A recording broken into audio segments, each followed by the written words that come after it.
she tied her hair with a rubber band. Sometimes she eyed her mother's collection of ribbons of soft silks and satins, or maybe the exquisite hair ties with plastic ornaments. But Samantha always smiled and twisted in the rubber band instead. There were days when the bread box was empty, so Samantha had to make peanut butter and jelly cracker snacks instead.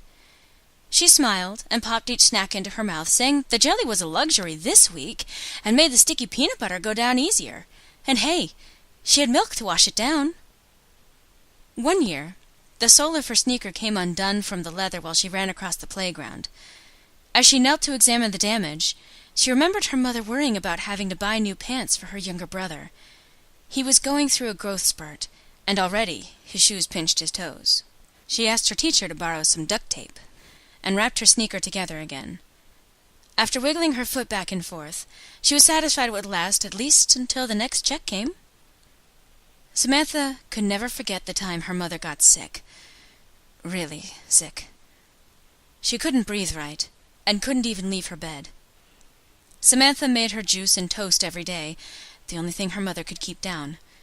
But her mother never went to the hospital, never scheduled an appointment at the clinic.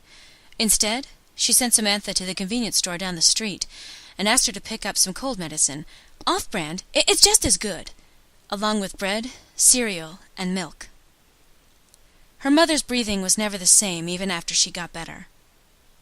Sometimes it got worse, but she just took some more cold medicine and a few days off work. Every Christmas, Samantha and her brother got cards from their grandparents. Their father, living with his girlfriend a few states over, remembered to call.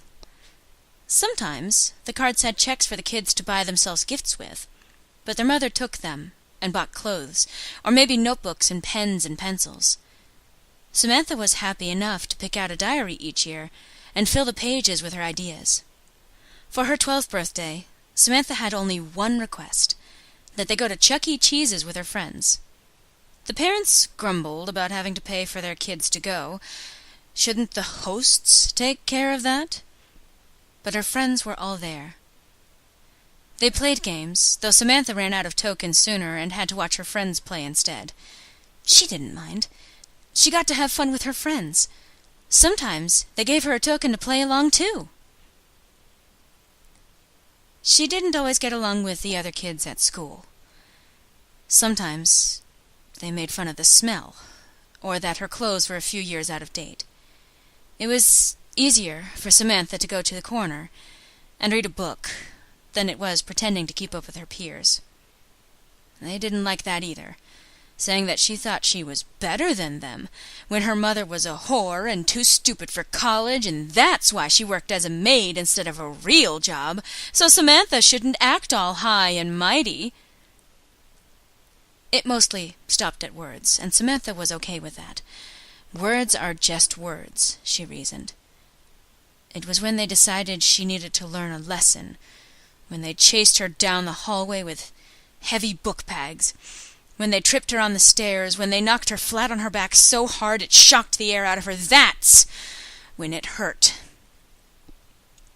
Maybe it hurt worse, being told by the principal that the other kids said she'd picked those fights on purpose, that she was quite the little troublemaker, and by the way, she ought to bathe more often. The students are uncomfortable with the smell. But Samantha ran out of soap last week, and her mother was trying to get a new job and needed that new dress more than Samantha needed soap.